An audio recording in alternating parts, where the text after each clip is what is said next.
Esto es El laberinto de Minotauro Beca. Es lunes, toca hablar de historia y voy a hablar de una mujer que yo creo que su historia se conoce muy poquito, la labor que hizo, todas las cosas, los escritos. Yo, por ejemplo, la conocí gracias a un libro que tenía de novedades en la biblioteca. En la biblioteca se conoce no solo grandes libros, sino grandes personajes.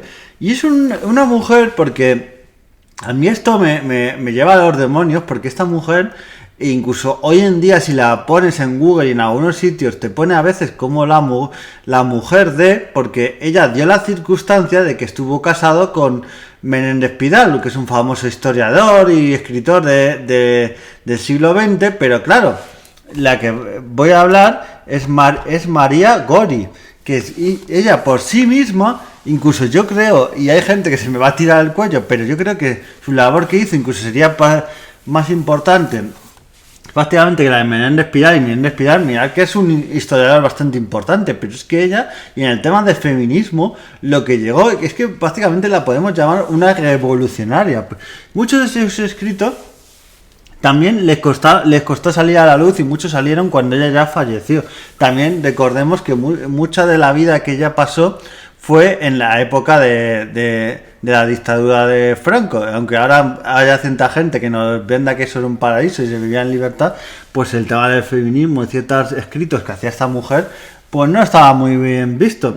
Entonces ella, que para empezar, ya tenemos que ir en ciertos personajes para ver su andadura, es que ella era hija de soltera y nieta de soltera. ¿Y eso qué quiere decir? Pues que las nietas de soltera y hija de soltera no tenía segundo apellido, porque no tenía padre reconocido. Entonces por la sociedad estaba hasta mal vista. O sea, que tú no tuvieras un padre estaba mal visto por la sociedad, encima por la madre, porque en muchos de esos casos era el padre el que había abandonado o el que no había querido decir nada. Y la sociedad, que es muy hipócrita y siempre lo ha sido, tenía muy mal vista a esta mujer. Entonces, para que veáis que esta María Gori tiene su apellido por su madre, no porque y su madre lo tiene también por su madre. O sea, ese apellido le viene de su abuela, porque no hay ningún padre que fuera reconocido de esta María Gori.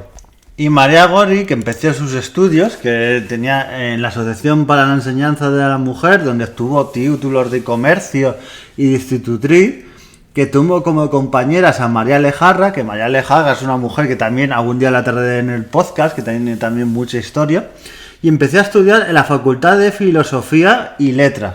Esto es muy importante porque empecé a estudiar pero como oyente, porque no la dejaban matricularse. Mirad esta España en la que se dice ahora que sí, porque mi abuela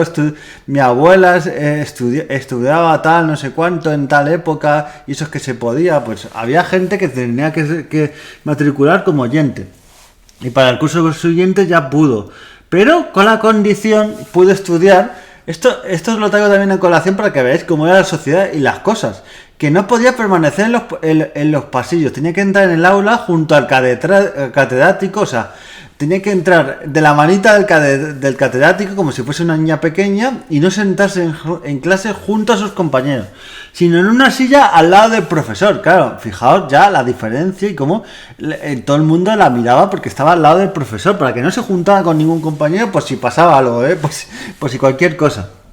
En 1892 intervino en el Ateneo de Madrid, en el Congreso Pedagógico Hispano-Portugués-Americano, en la sesión nocturna dedicada a la mujer, con su ponencia Conceptos y límites de la educación de la mujer y la actitud profesional de esta, en la que afirmaba que no podía dudarse de las actitudes y los derechos de las mujeres para formarse y trabajar. Imaginad que esto es bastante revolucionario, dar en esa época, en finales del siglo XIX, una charla sobre cómo la mujer podía educarse igual que el hombre, que trabajar. Ahora nos suena muy normal, pero en esa época es que prácticamente podían. Bueno, esas charlas muchas veces acababan en reyertas y en trifulca. Y en este congreso dedicó su primer artículo. Yo estos artículos he podido leer en un libro que he leído sobre María Gori, en el que están sus escritos recopilados. Muchos de ellos han tenido que recopilarse porque estuvieron perdidos ahí durante años y años, durante décadas. Luego fijaos cómo son algunas biografías que, leyendo y para hacer guión del programa, que dan como dato, vale, puede ser dato suyo biográfico, pero como dato de su trayectoria, que conocía a su marido Ramón Menéndez Pidal, pues bueno,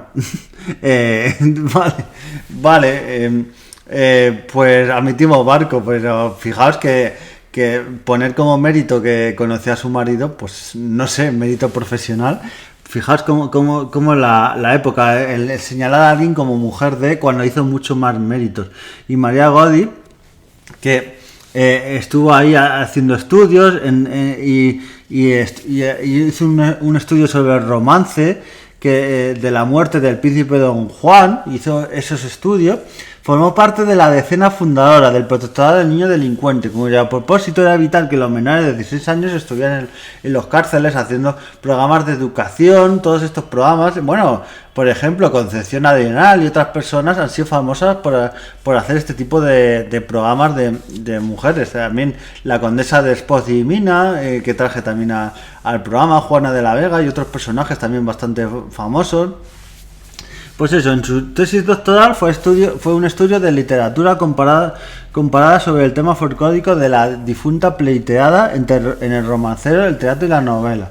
Gran parte de sus estudios posteriores fueron sobre Lope de Vega y estos romanceros. Yo he podido leer algunos de sus estudios y la verdad que tienen bastante valor. Ya digo, si estos estudios los hubiese hecho el propio Méndez Pidal, si hubiese firmado él en vez de su mujer, María Gori, probablemente estarían ahí diciendo qué pedazo de estudios y tal. Y ahora han tenido que salir a la luz y ver ese valor después de muchos años y ver todo esto que pasó, para que veáis toda esa trayectoria que tuvo. También estuvo como profesora en la Asociación para la Enseñanza de la Mujer, donde ella mismo había aprendido, pues ahora era profesora, enseñó literatura, elaboró los programas pedagógicos de las asignaturas, crearon también de la residencia de señoritas, donde impartió literatura, junto a María Maezu, otro personaje también histórico, redactaron programas de enseñanza de español, la publicación también de libros en la propia biblioteca y escritos para la formación de estudios, y colaboró también en la revista Popular con una sección propia titulada Crónica Femenina, en la que hablaba un poquito de la vida de una mujer en la época, y bueno, estaba bastante bien. Trabajó en la Institución Libre de Enseñanza y en la Junta para la Ampliación de Estudios, y fue nombrada vocal del patronato de esa institución. Y esa fue un poquito su andadura. Y luego ya cuando estuvo en la guerra civil, que les pilló en su casa de Segovia, en la zona controlada por los militares que se habían alzado contra la República, pues tuvieron que unir hasta el Espinal y más tarde a Segovia.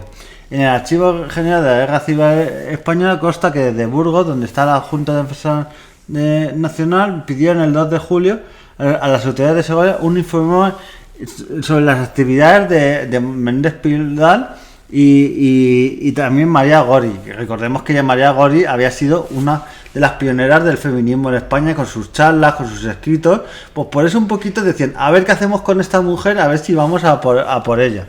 Fijaros cómo eran estos informes que había, que decían que era, porque claro, María Gori se sabía que había sido directora de la Institución Libre de Enseñanza, había sido catedrática, dado estudios, escrito libros, y se decía que Ramón Méndez Pidal que era débil de carácter y dominado por su mujer, porque su mujer era igual o incluso mejor en el aspecto intelectual que su marido. Fijaos qué barbaridad decir que era débil de carácter por tener una mujer que era muy inteligente. Entonces, fijaos qué barbaridades. O sea, y por eso le podían hasta perseguir. Al final no le persiguieron, se trasladaron al Madrid republicano, y en septiembre de 1936 fueron llevados a Valencia, y desde ahí se marcharon a Estados Unidos y luego a Francia. Y a partir del término de la guerra civil regresó el matrimonio a España, y ambos se dedicaron a sus actividades profesionales. ¿Y qué actividades profesionales eran estas? Pues siguió con los estudios de romanceros de época medieval, de época de más posterior, de Lope de Vega, de otros autores. Estuvo haciendo estos trabajos, los romances de Gazul, que es un estudio de romancero en los últimos decenios del siglo XVI, y estuvo correspondencia con los investigadores hispanitas de todo el mundo. y que se dan cuenta de todo lo que estudiaba esta mujer, de sus hallazgos y sus notas. Es que, como se dice de Menéndez Pilar como historiadora, pero es que se suele decir que detrás de un gran hombre hay una gran mujer, que es una de las frases más machistas que yo siempre escucho, pero es que yo creo que después de... Yo diría al revés, detrás de la gran mujer que está Méndez Pilar, pues bueno, está un hombre que bueno, podía estar a la altura, pero es que Méndez Pilar es un gran historiador, pero es que mira todos los estudios que hacía María Gori y no se rescatan prácticamente. Fue entrevistar en la radio, que fijaos, para entrevistar en la radio a una mujer que hacía estos estudios y para destacar, en donde la mujer prácticamente no destacaba en esta época, y murió en Madrid. Y luego, lo posterior de sus estudios, los nietos, incluso bisnietos, fueron los que han sacado todos estos escritos sobre el feminismo, sobre las ideas, sobre la educación. O sea, había muchos escritos que estaban escondidos. Porque claro, imaginaos que sacaran todos estos escritos que algunos los escribió durante la época franquista, que salieran a la luz. Es que podían incluso perseguirla a ella o a su familia. Entonces, no ha sido hasta mucho más tarde que han salido muchos de estos estudios a la luz y están ahora poco a poco recopilándose. Muchos de estos sobre romances, sobre estudios femeninos, crónicas femeninas, todos estos estudios poquito a poquito. Y está dando su reconocimiento en muchos sitios porque, por ejemplo, en Alicante tiene calle, en Córdoba, en Granada, en Guadalajara, tiene parque científico, la Universidad del País Vasco. Y van quedando estos reconocimientos, que creo que es muy poquito en correspondencia a lo que tendría que tener esta gran mujer. Y esta figura que os traigo, que es María Gori, y que ya se os meta en la cabeza, que es mucho más, que estuvo casada con Menéndez Pidal, pero esta labor que tuvo en la revolución del feminismo prácticamente, en hacer esas charlas, en esas conferencias, esos escritos que hizo en revistas de la época, luego también sobre esa investigación sobre los romances, sobre el romancero de autores de poetas medievales y posteriores. Así que os traigo esta gran figura de María Gori para que la tengáis en cuenta, leáis sus escritos y todo lo que nos dejó. Nos vemos en el siguiente podcast y adiós.